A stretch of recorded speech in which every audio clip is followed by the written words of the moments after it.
A Christmas Carol, Chapter 4, The Last of the Spirits. The phantom slowly, gravely, silently approached. When it came near him, Scrooge bent down upon his knee, for in the very air through which this spirit moved, it seemed to scatter gloom and mystery. It was shrouded in a deep black garment, which concealed its head, its face, its form, and left nothing of it visible, save one outstretched hand. But for this, it would have been difficult to detach its figure from the night, and separate it from the darkness by which it was surrounded. He felt that it was tall and stately when it came beside him, and that its mysterious presence filled him with a solemn dread. He knew no more, for the spirit neither spoke nor moved. "I am in the presence of the ghost of Christmas yet to come," said Scrooge. The spirit answered not, but pointed onward with its hand. "You are about to show me shadows of the things that have happened. You are about to show me shadows of the things that have not happened, but will happen in the time before us," Scrooge pursued. "Is that so, spirit?" The upper portion of the garment was contracted for an instant in its folds, as if the spirit had inclined its head. That was the only answer he received. Although well used to ghostly company by this time, Scrooge feared the silent shape so much that his legs trembled beneath him, and he found that he could hardly stand when he prepared to follow it. The spirit paused a moment, as observing his condition and giving him time to recover. But Scrooge was all the worse for this. It thrilled him with a vague, uncertain horror to know that, behind the dusky shroud, there were ghostly eyes, intently fixed upon him, while he, though he stretched his own to the utmost, could see nothing but a spectral hand and one great heap of black. "Ghost of the future," he exclaimed, "I fear you more than any spectre I have seen. But as I know your purpose is to do me good, and as I hope to live to be another man from what I was, I am prepared to bear you company, and do it with a thankful heart. Will you not speak to me?" It gave him no reply. The hand was pointed straight before them. "Lead on," said Scrooge. "Lead on. The night is waning fast, and it is precious time to me, I know. Lead on, spirit." The phantom moved away as it had come toward him. Scrooge followed in the shadow of its dress, which bore him up, he thought, and carried him along.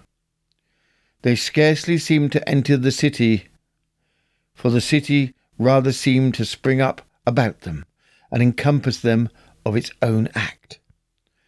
But there were in the heart of it change amongst the merchants, who hurried up and down and chinked the money in their pockets and conversed in groups and looked at their watches and trifled thoughtfully with their great gold seals and so forth, as Scrooge had seen them often. The spirit stopped beside one little knot of businessmen, observing that the hand was pointing to them. Scrooge advanced to listen to their talk. "Nope," said a fat man with a monstrous chin. "I don't know how much about it either way. I only know he's dead." "When did he die?" inquired another. Last night, I believe." "Why, what was the matter with him?" asked the third, taking a vast quantity of snuff out of a very large snuff-box. "I thought he'd never die." "God knows," said the first with a yawn. "What's he done with all his money?" asked the red-faced gentleman with the pendulous excretions on the end of his nose that shook like the gills of a turkey-cock. "I haven't heard," said the man with the large chin, yawning again. "Left it to his company, perhaps. He hasn't left it to me, that's all I know." This pleasantry was received with a general laugh. "It's likely to be a very cheap funeral," said the first speaker, "for, upon my life, I don't know of anybody to go to it. Suppose we make up a party and volunteer." "I don't mind going if a lunch is provided," observed the gentleman with the excretions on his nose, "but I must be fed if I make one." Another laugh. "Well, I am the most disinterested upon you, that's all," said the first speaker, "for I never wear black gloves, I never eat lunch, but I'll offer to go if anybody else will. When I come to think of it, I'm not at all sure that I wasn't his most particular friend, for we used to stop and speak whenever we met. Bye-bye."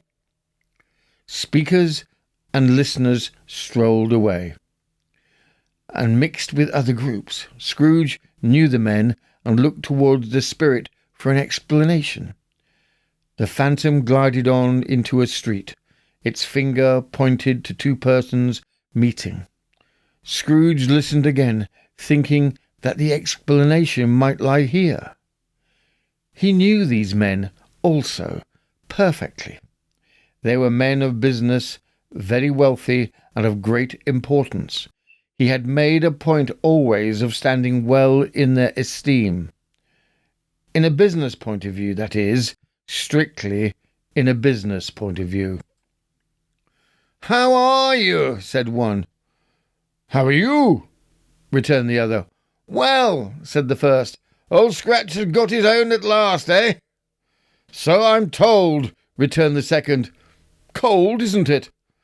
"Seasonable for Christmas time."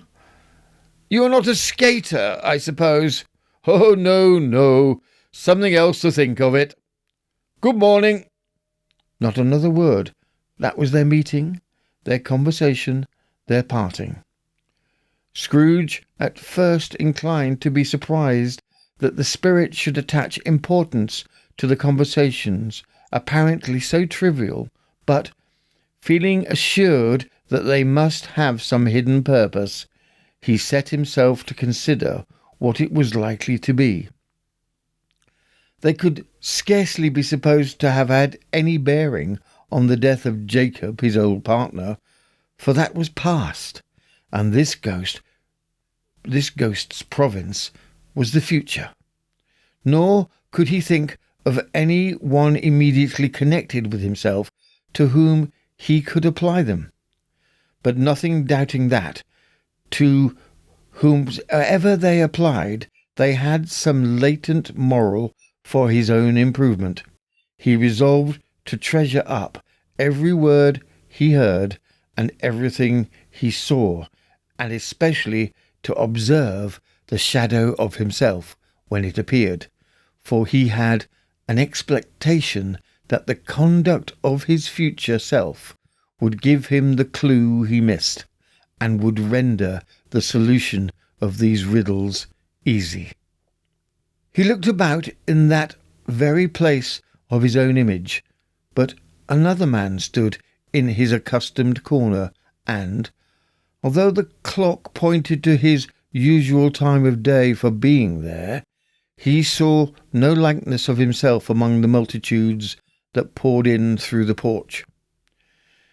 It gave him little surprise, however, for he had been resolving in his own mind a change of life, and thought and hoped he saw his newborn resolution carried out in this. Quiet and dark beside him stood the phantom, with its outstretched hand. When he roused himself from his thoughtful quest, he fancied from the turn of the hand and its situation in reference to himself that the unseen eyes were looking at him keenly. It made him shudder and feel very cold. They left the busy scene and went into an obscure part of the town where Scrooge had never penetrated before, although he recognised its situation and its bad repute. The ways were foul and narrow, the shops and houses wretched, the people half naked, drunken, slipshod, ugly.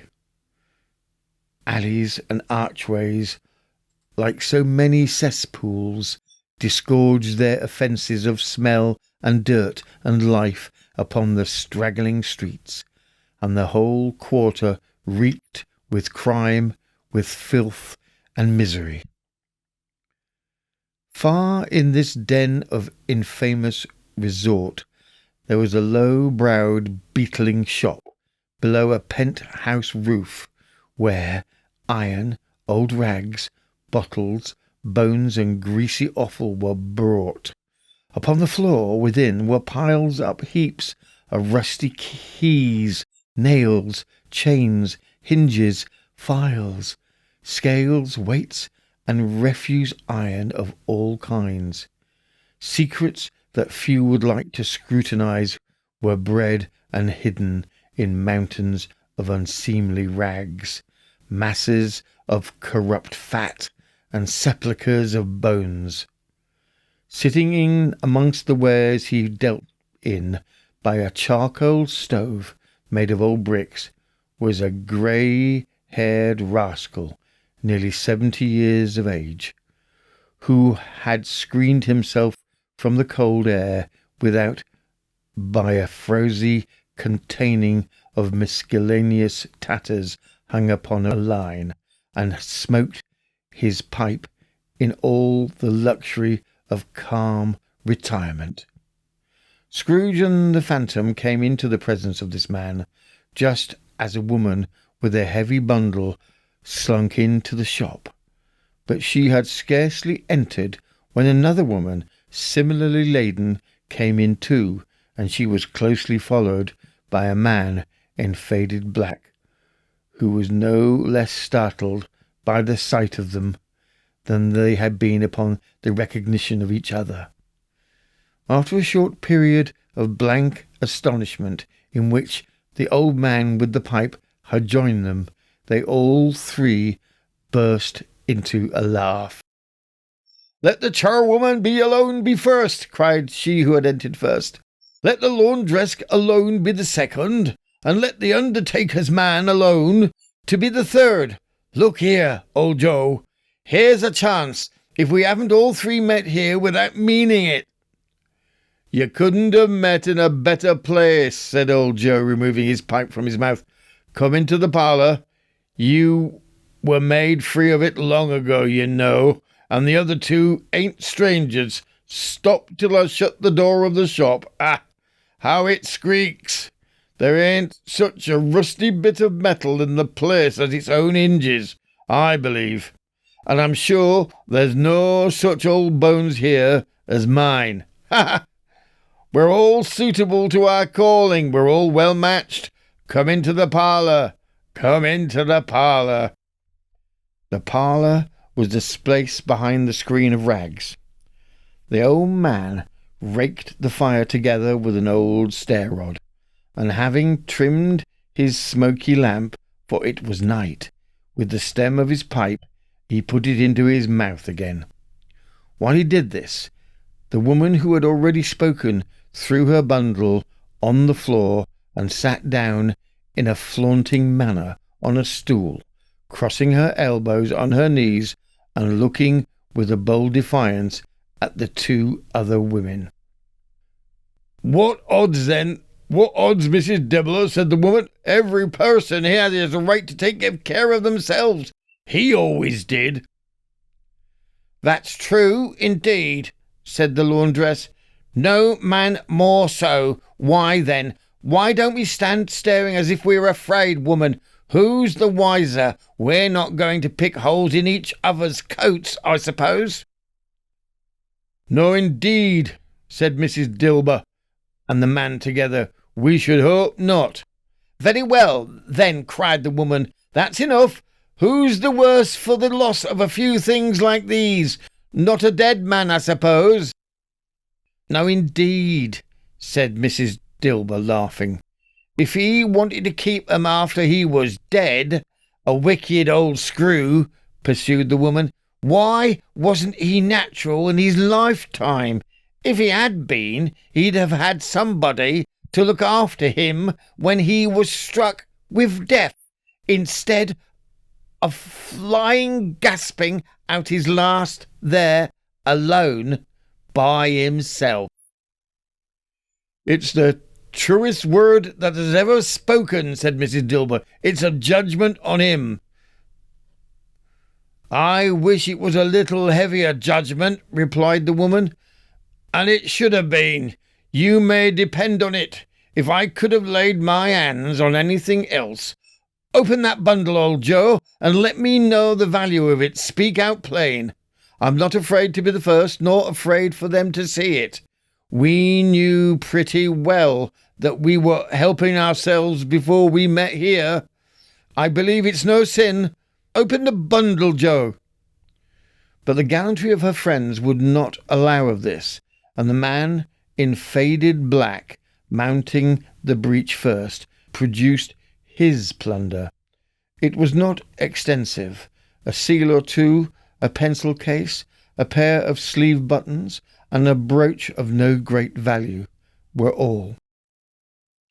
They were severally examined and appraised by old Joe, who chalked the sums he was disposed to give for each upon the wall, and added them up into a total when he found that there was nothing more to come. "Now that's your account," said Joe, "and I wouldn't give another sixpence if I was to be boiled for not doing it. Now who's next?" Mrs. Dilber was next. Sheets and towels, a little wearing apparel, 2 old-fashioned silver teaspoons, a pair of sugar tongs, and a few boots.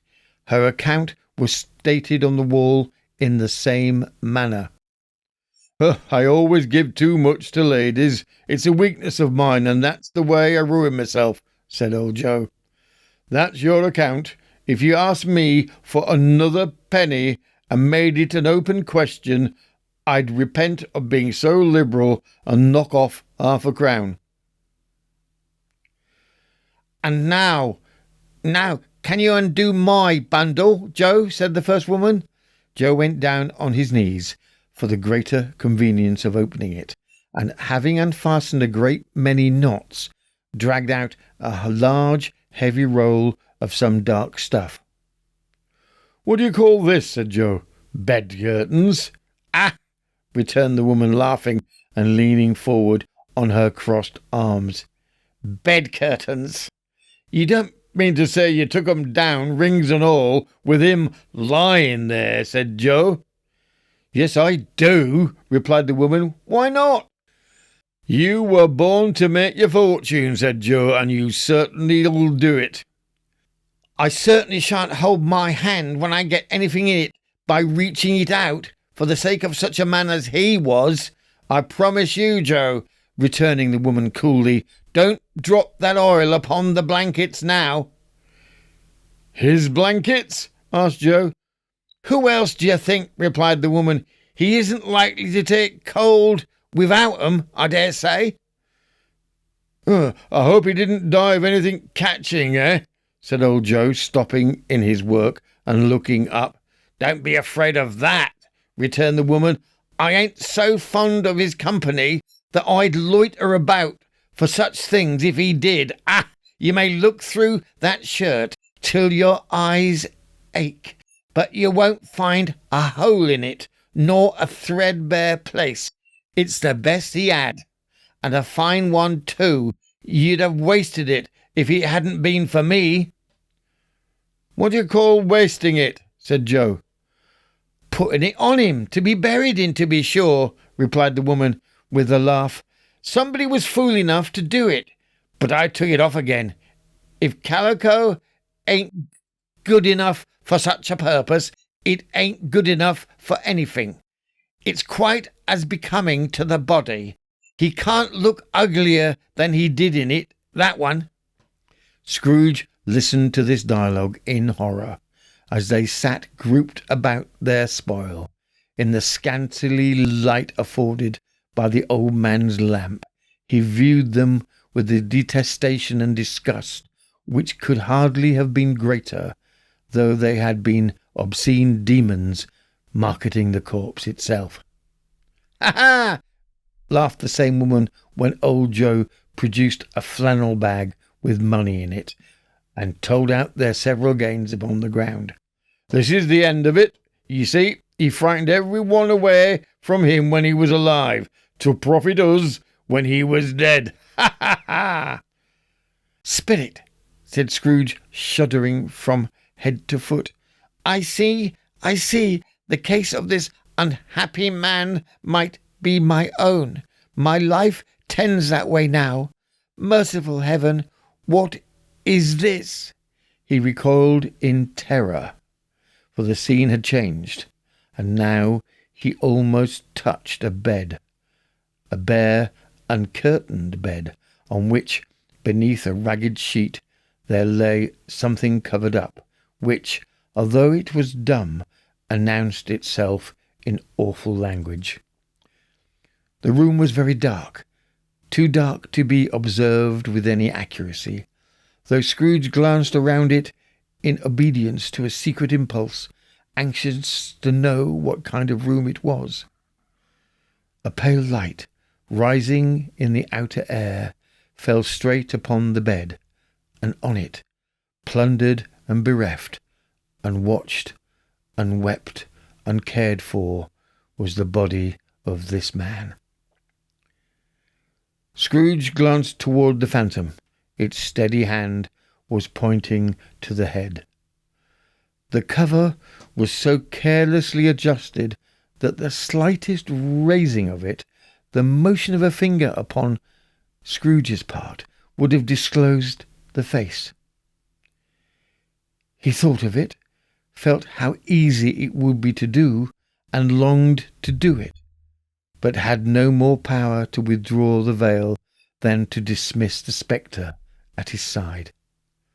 "Oh, cold, cold, rigid, dreadful death, set upon thine altar here, and dress it with such terrors as thou hast at thy command, for this thy dominion.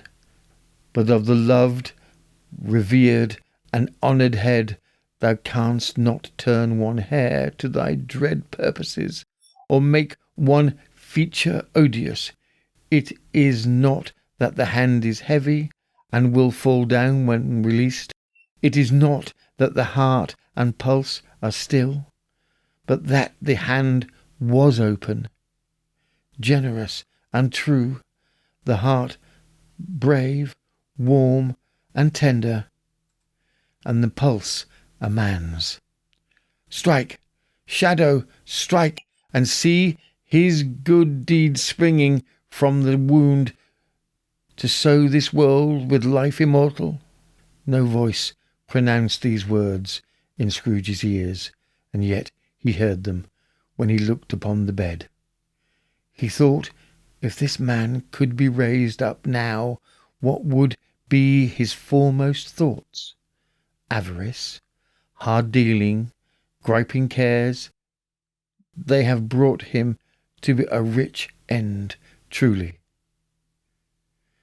He lay in the dark, empty house, with not a man or woman or a child to say he was kind to me in this or that, and for the memory of one kind word I will be kind to him. A cat was tearing at the door, and there was a sound of gnawing rats beneath the hearthstone. What they wanted in the room of death, and why they were so restless and disturbed, Scrooge did not dare to think. "Spirit," he said, "this is a fearful place. In leaving it, I shall not leave its lesson. Trust me, let us go." Still the ghost pointed with an unmoved finger to the head. "I understand you," Scrooge returned, "and I would do it if I could, but I have not the power, Spirit. I have not the power." Again it seemed to look upon him. "If there is any person in the town who feels emotion caused by this man's death," said Scrooge, quite agonized, "show that person to me, Spirit. I beseech you." The spirit spread its dark robe before him for a moment, like a wing, and withdrawing it, revealed a room by daylight where a mother and her children were. She was expecting someone, with one anxious eagerness, for she walked up and down the room, started at every sound, looked out from the window, glanced at the clock, tried, but in vain, to work with her needle, and could hardly bear the voices of her children in their play. At length the long-expected knock was heard. She hurried to the door and met her husband, a man whose face was careworn and depressed, although he was young. There was a remarkable expression in it now, a kind of serious delight of which he felt ashamed, and which he struggled to repress. He sat down to the dinner that had been hoarding for him by the fire, and when she asked him faintly what news, which was not until after a long silence, he appeared embarrassed how to answer. "Is it good," she said, "or bad to help him?" "Bad," he answered. "We are quite ruined." No, there is hope yet, Caroline." "If he relents," she said, amazed. "There is. Nothing is past hope if such a miracle has happened." "He is past relenting," said her husband. "He is dead." She was a mild and patient creature. Her face spoke truth, but she was thankful in her soul to hear it, and she said so with clasped hands. She prayed forgiveness the next moment, and was sorry, but the first was the emotion of her heart. "What the half-drunken woman whom I told you of last night said to me when I tried to see him and obtain a week's delay, and what I thought was a mere excuse to avoid me, turns out to have been quite true. He was not only very ill, but dying then." "To whom will our debt be transferred?" "I don't know, but before that time we shall be ready with the money, and even though we were not, it would be a bad fortune indeed to find so merciless a creditor in his successor. We may sleep tonight with light hearts, Caroline." Yes, soften as they would, their hearts were lighter. The children's faces, hushed and clustered around to hear what they so little understood, were brighter, and it was a happier house for this man's death. The only emotion that the ghost could show him, caused by the event, was one of pleasure. Let me see some tenderness connected with the death," said Scrooge, "or that dark chamber, Spirit, which we left just now, will be for ever present to me." The ghost conducted him through several streets familiar to his feet, and as they went, Scrooge looked here and there to find himself, but nowhere was to be seen. They entered poor Bob Cratchit's house, the dwelling he had visited before, and found the mother and the children seated around the fire. Quiet, very quiet. The noisy little Cratchits were as still as statues in one corner and sat looking up at Peter, who had a book before him. The mother and her daughters were engaged in sewing, but surely they were very quiet. And he took a child and set him in the midst of them. Where had Scrooge heard these words? He had not dreamed them. The boy must have read them out as he and the spirit crossed the threshold. Why did he not go on? The mother laid her work upon the table and put her hand upon her face. "The colour hurts my eyes," she said. "The colour. Ah, poor Tiny Tim." "They're better now again," said Cratchit's wife. "It makes them weak by candlelight, and I wouldn't show weak eyes to your father when he comes home, for the world. He must be near his time." "Past it, rather," Peter answered, shutting up his book. "But I think he has walked a little slower than he used these last few evenings, mother." They were very quiet again, and at last she said, and in a steady, cheerful voice that only faltered once, I've known him walk with Tiny Tim upon his shoulder very fast indeed." "And so have I," cried Peter, "often." "And so have I," exclaimed another, and so had all. "But he was very light to carry," she resumed, intent upon her work, "and his father loved him so that it was no trouble, and there is your father at the door." She hurried out to meet him, and little Bob in his comforter, he had need of it, poor fellow, came in. His tea was ready for him on the hob, and they all tried who should help him to it most. Then the two young Cratchits got up upon his knees and laid each child a little cheek against his face, as if they said, "Don't mind, father, don't be grieved." Bob was very cheerful with them, and spoke pleasantly to all the family. He looked at the work upon the table, and praised the industry and speed of Mrs. Cratchit and the girls. They would be done long before Sunday, he said. "Sunday? You went today, then, Robert?" said his wife. "Yes, my dear," returned Bob. "I wish you could have gone. It would have done you good to see how green a place it is.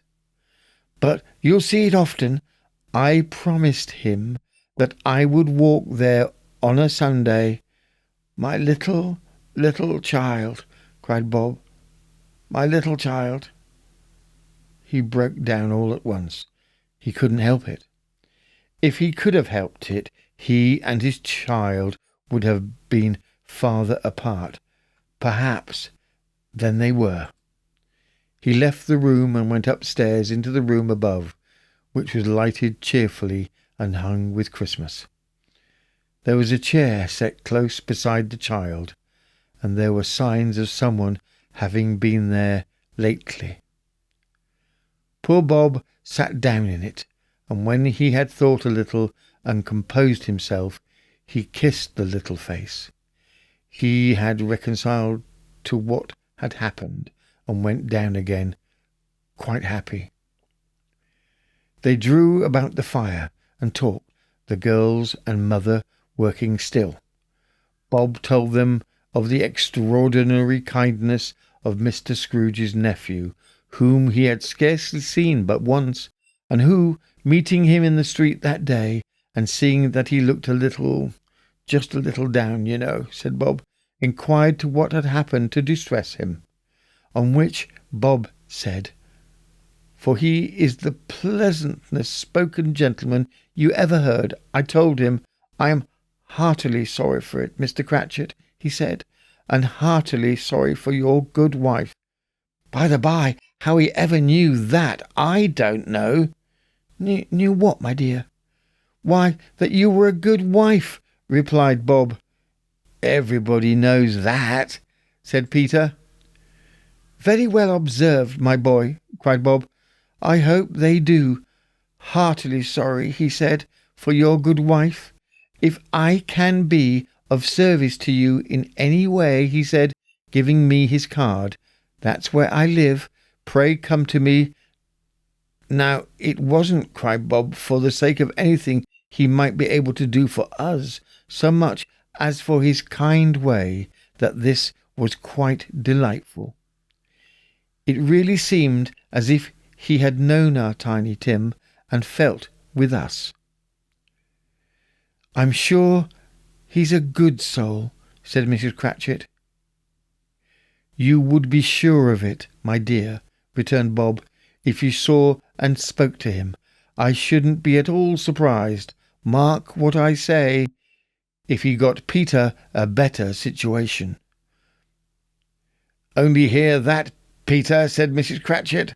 And then, cried one of the girls, Peter will be keeping company with someone and setting up for himself. Get along with you, reported Peter, grinning. It's just as likely as not, said Bob. One of these days, there's plenty of time for that yet, my dear.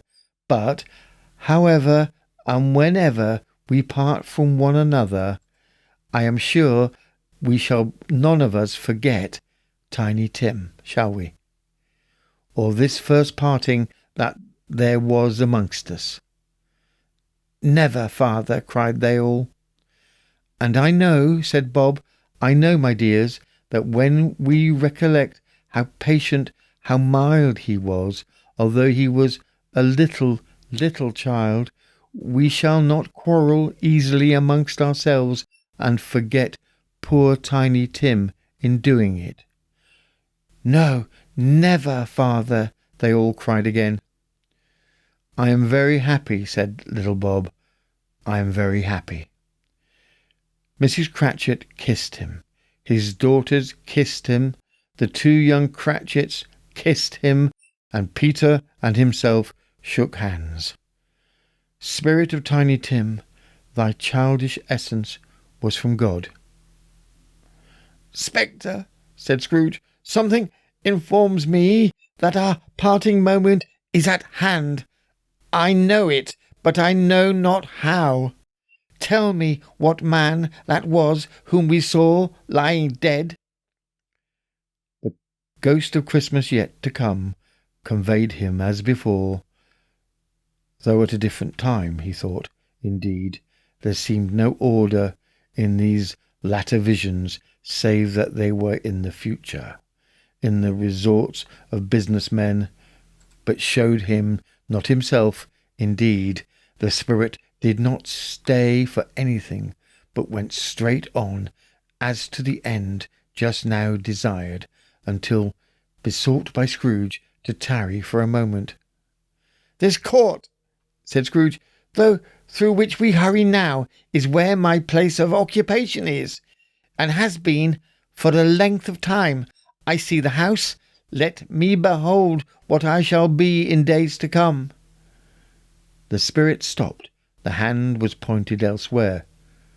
The house is yonder, exclaimed Scrooge. Why do you point away? The inexorable finger underwent no change. Scrooge hastened to the window of his office and looked in.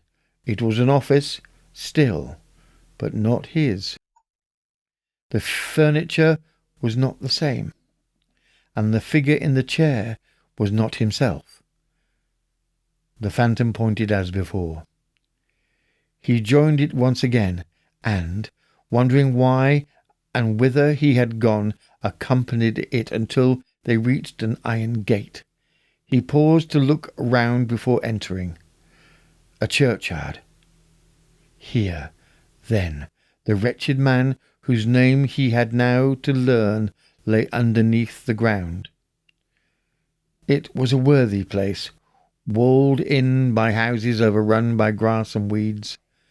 The growth of vegetation's death, not life, choked up with too many burying, fat with repleted appetite.